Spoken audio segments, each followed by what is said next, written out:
Hello, everyone. Welcome to our new series of podcasts, and thank you for tuning in. And I'm pleased today to be joined by Gustaf Hoffstedt, Secretary General of BOS, the Swedish Trade Association for Online Gambling. Gustaf, welcome. Thank you very much, Alicia, and thanks for having me to your podcast. I feel honored. Thank you. And today I know that governments across Europe are reviewing gambling taxation models, increasing GGR taxes, tightening compliance standards, and placing additional financial pressure on licensed operators. Gustav, I would very be pleased if you could help us understand more of what is actually happening. Well, the main shift in Europe seems to be that there is this willingness of increasing the gambling tax in many jurisdictions. In some jurisdictions, to more or less use a shock effect when it comes to taxation. The United Kingdom is obviously the most well-known example. They decided to double their tax. And this is something that we've not seen previously. Many jurisdictions, the ones that most recently re-regulated in favor of a licensing market, in those jurisdictions, governments decided to keep the taxation at a rather modest level because they wanted the operators to apply for a license in that jurisdiction. But now it seems like that idea is abandoned, and governments decide to shock raise the tax. The UK, one example, as I said, but we've seen the same thing in the Netherlands, for example, and also other jurisdictions are following. Perhaps not doubling the tax, but at least increasing it. I, as you said, represent Sweden and Swedish operators, but we only have to look into neighboring Denmark to find another example of increasing tax. And across Europe, we are seeing increased taxation and stricter compliance requirements for licensed operators. From your perspective, are we entering like a new phase of this pressure in iGaming, and will it stop? Eventually it will stop, and hopefully it will stop prior to the total failure of licensing system in each and every jurisdiction. Yes, I think that we are entering a new phase here. It's a phase in which regulators and legislators pay less attention in safeguarding the licensing system. They pay less attention in the value of a high channelization in the jurisdiction. It seems to be more important for today's legislators to send signals about being tough towards gambling companies. And that comes obviously with a high price.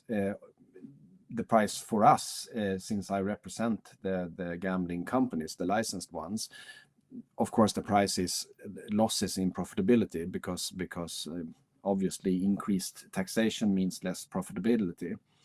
But it's actually a high price also for the state because higher taxation means actually less tax income due to losses in channelization.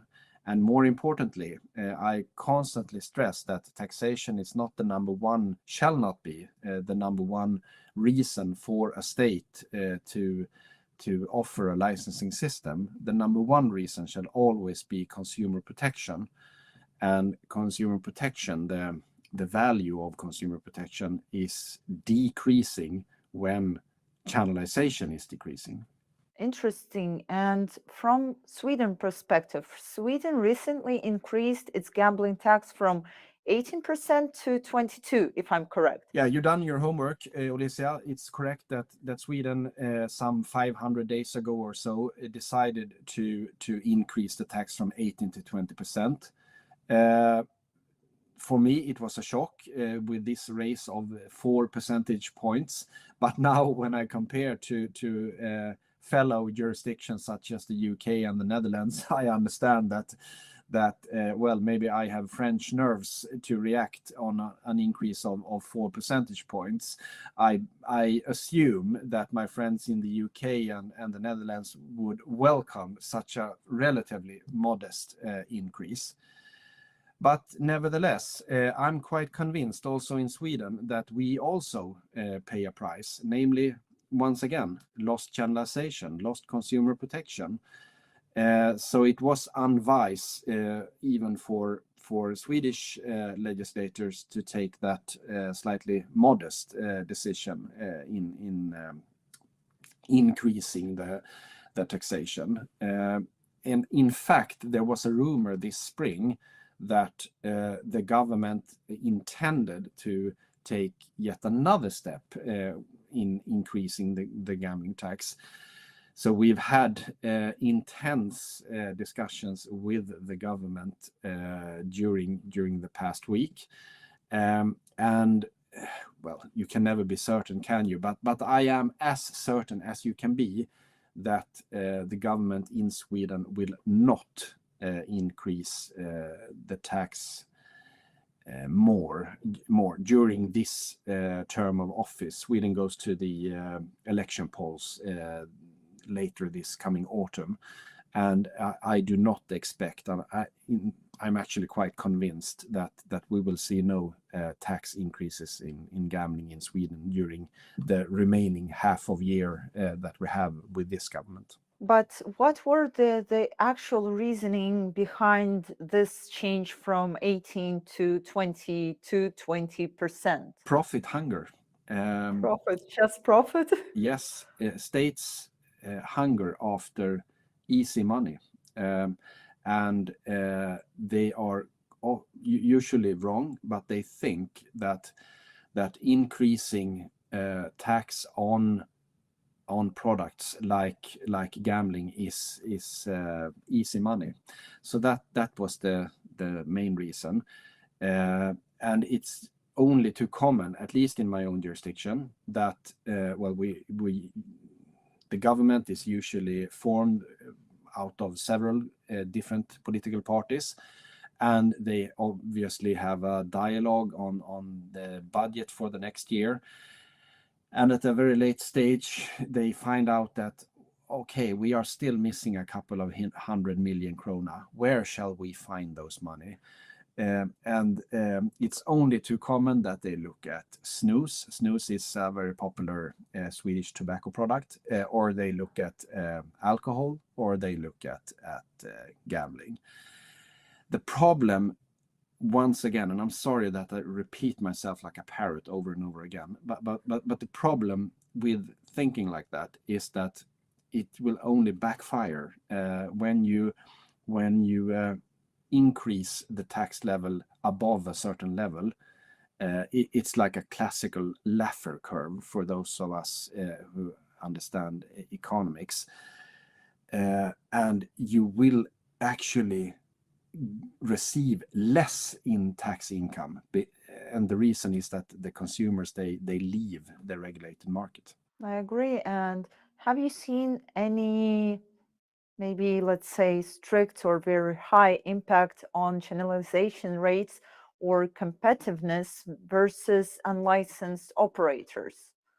We all know that there is a lot of unlicensed operators. Yeah, not so much, to be honest, regarding the tax increase from 18 to 22%, because in my jurisdiction, Sweden, once again, the raise was quite modest, and my jurisdiction, we suffer mainly due to other problems on the gambling market, regulatory problems, such as that any kind of loyalty treatment towards a loyal customer is prohibited in Sweden.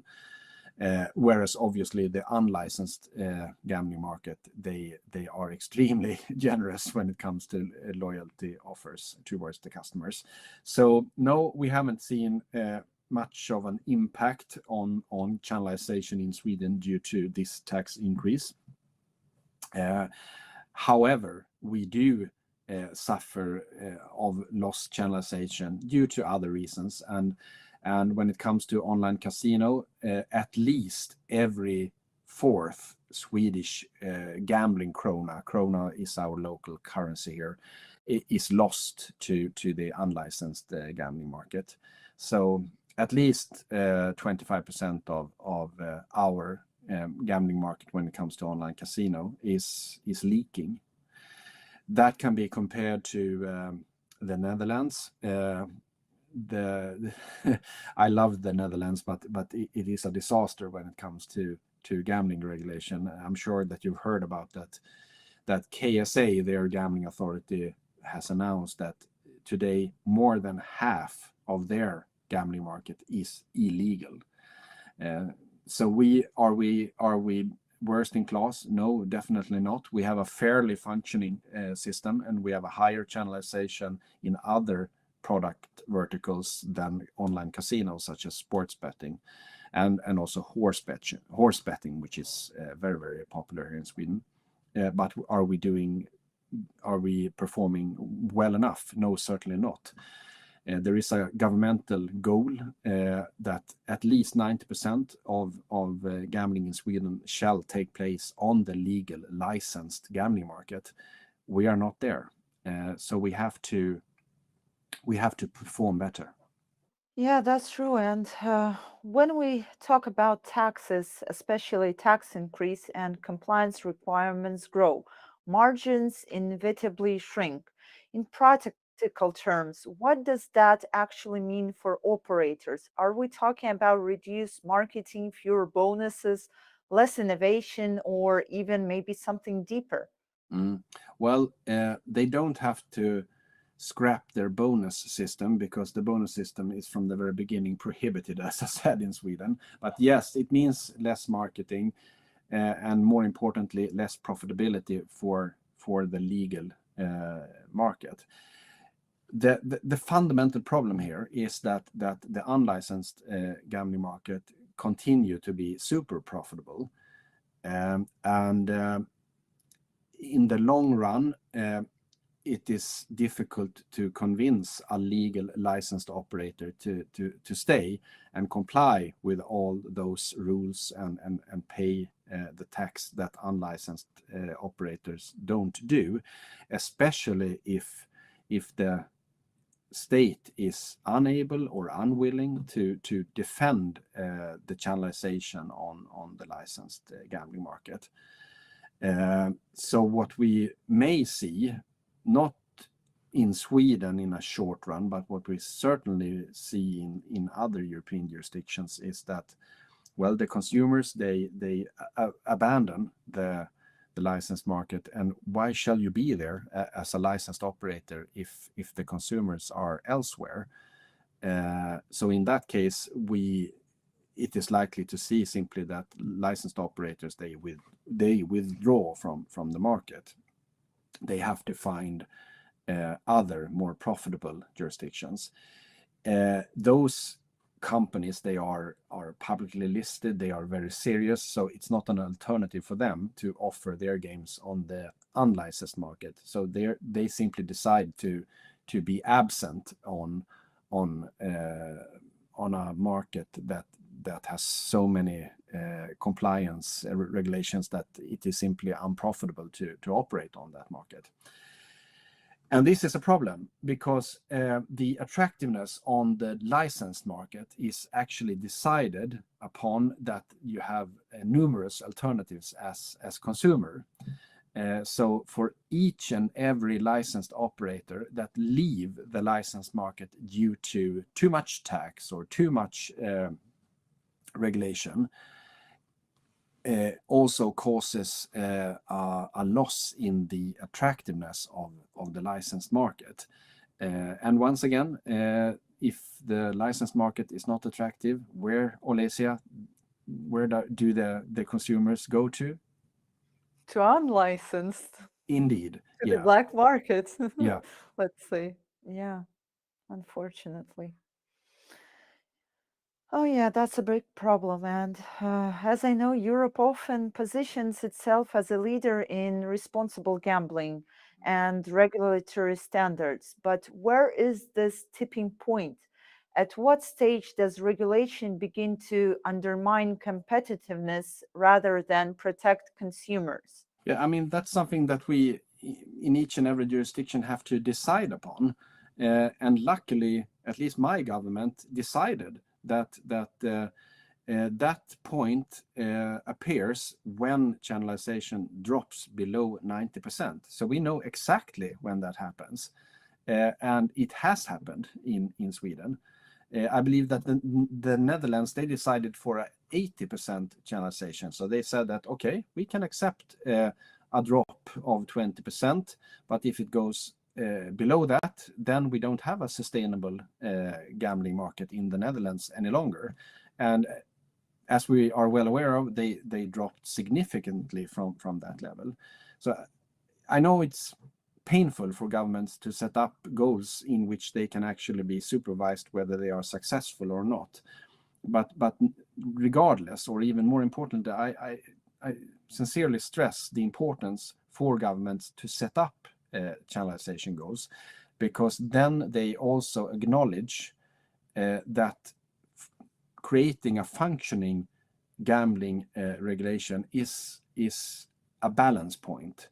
You have to balance a number of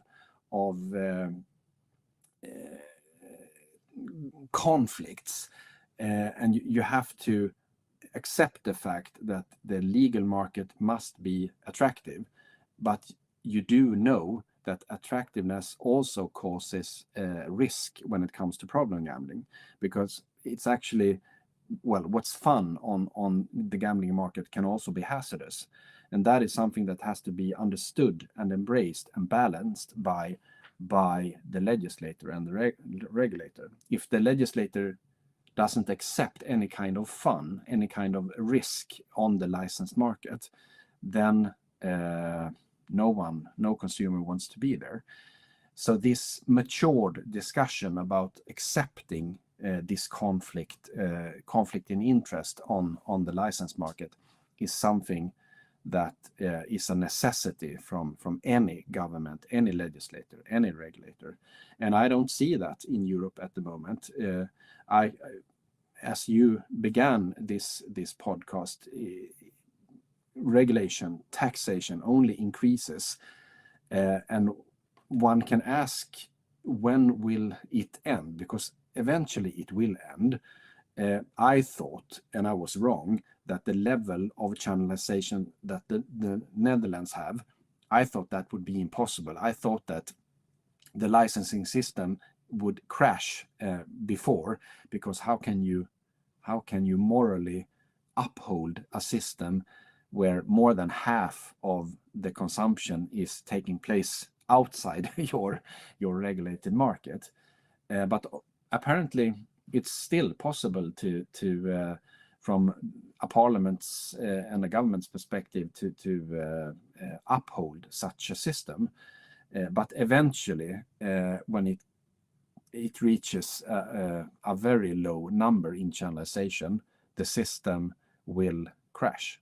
And do you believe maybe policy markets fully understand the economics pressure licensed operators are under? There are, of course, brilliant, intelligent people within the ministries in most European jurisdictions. So yes, I think that they understand fundaments of how to create a functioning gambling market. Having that said, I believe that regulating an industry such as the gambling industry is more difficult compared to regulating many other industries. And the reason being the low reputation that we suffer within this industry. So and the low reputation causes a higher political risk. There is always this political temptation to be harsh towards the gambling industry. That is often well received among the voters, and it's only too tempting to use those measures that perhaps the legislator understand actually destroys the gambling, the function on the legal regulated gambling market. But after all, politicians, they have to be elected in Sweden's case every 4th year. Then it's only too tempting to use those methods that are well received by the public, but at the same time destroy the ecosystem of the gambling market. And if you were advising operators today, how should they actually prepare for potential future tax increase or maybe additional compliance measures? Well, I have a few advices. One is to understand the value of increasing the reputation of our industry. So in everything you do, behave well. Understand that you are not just a gambling company, but that you are also an actor in the society. That's number one. Number two, and now I obviously speak for my self-interest, but we can leave Sweden, but in other jurisdictions, join the trade association. But once again, with Sweden as an example, there are some 70 license holders in Sweden. 20 of them are members of a trade association. What about the 50 other? Take responsibility together with other operators. So that would be a few advices to gambling operators, because it's quite apparent that no government, no gambling authority is willing to have 70 separate meetings with 70 different gambling operators, and especially if the message from them differ. But if the industry can come together and speak with one voice, then I believe it's beneficial. For example, if tax pressure continues, could we actually see operators exit, or maybe some consolidation or dominance by only the largest brands? Of course, and I think we are already seeing that in many jurisdictions, and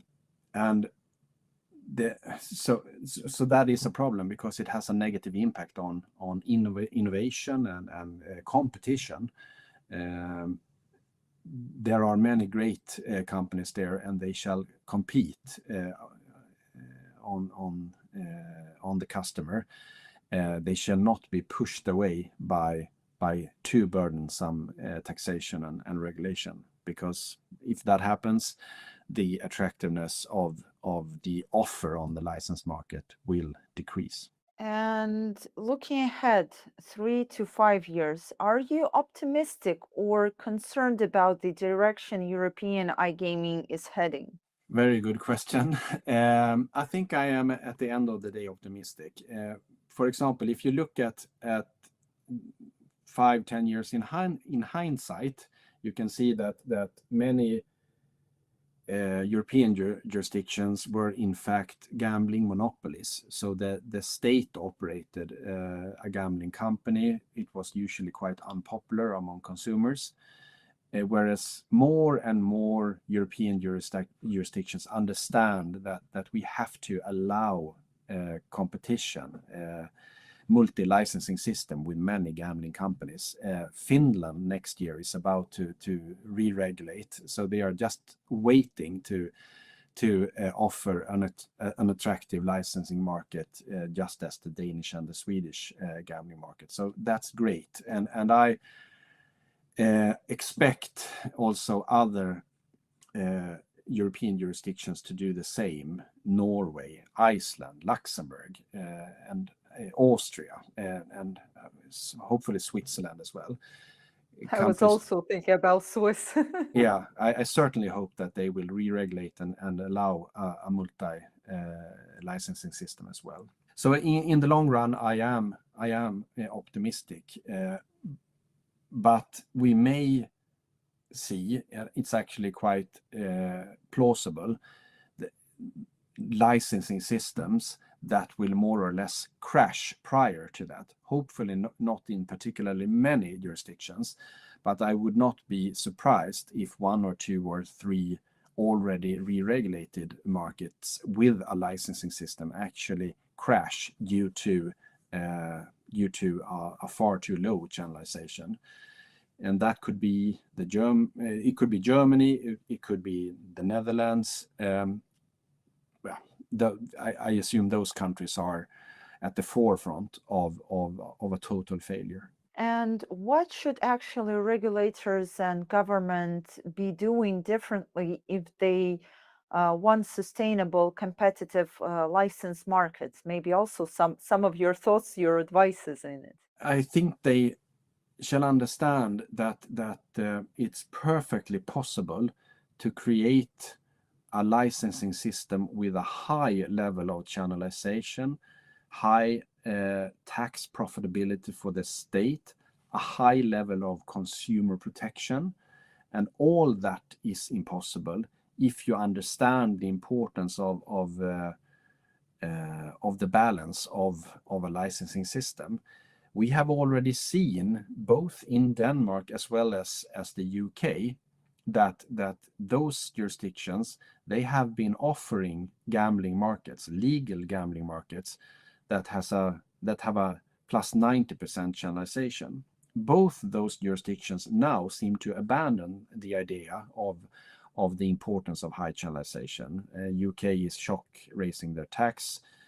Denmark is implementing new rules such as whistle-to-whistle prohibitions when it comes to prohibition on betting advertisement, and they have also increased their tax to 28%.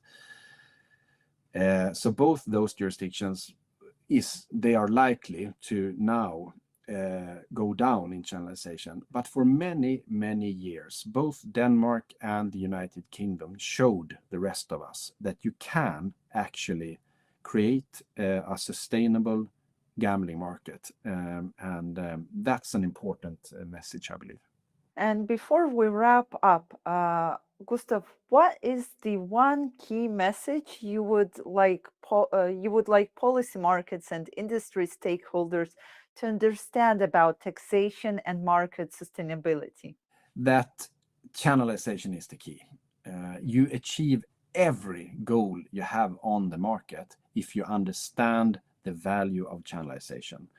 You will get your tax money as government if you offer an attractive market with high channelization. You will reach your consumer as a legislator with your consumer protection if the consumers are on your licensed market. And for us as legitimate, serious gambling operators with the license, our profitability is, of course, within the licensing system as long as the channelization is high. Cool. And Gustaf, thank you very much for sharing your insights today. It was a very interesting conversation that really highlighted how interconnected compliance, taxation, and long-term market survival truly are. And once again, thank you for joining us and hope to see you soon on some new exhibitions or on our podcast. Yeah. Thank you for having me, Alicia. Thank you very much.